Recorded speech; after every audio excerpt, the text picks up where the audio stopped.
నమస్తే అండి. యూట్యూబ్ ప్రేక్షకులకు నా యొక్క నమస్కారాలు. ఈ మరుగుమందు చూసారా అండి?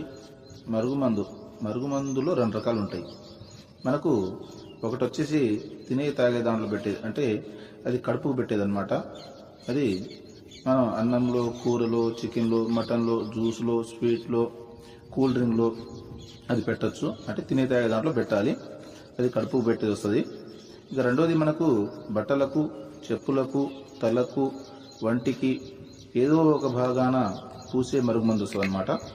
అది లిక్విడ్ వస్తుంది. అది పవర్ఫుల్ లిక్విడ్ అనమాట. అది కొద్దిగా అంటించినా ఇక మనం చెప్పినట్టే వింటారు, మన చెప్పు చేతలో ఉంటారు. అంటే వాళ్ళకు మనం చెప్పింది ఏదమవుతుంది అనమాట. దీంతో పాటు వశీకరణ పూజ కూడా చేస్తానండి. చాలా సంవత్సరాల నుంచి చెడిపోయిన భార్యాభర్తలు కానీ, ప్రేమికులు కానీ, పిల్లలు కానీ, ఎవరైనా కానీ చాలా సంవత్సరాల నుంచి చెడిపోయిన వాళ్ళని పీర్ల ద్వారా, వాళ్ళ ఫోటోల ద్వారా నేను వశీకరణ పూజ చేస్తాను. వశీకరణ పూజ చేసి వాళ్ళని దగ్గర చేస్తాను.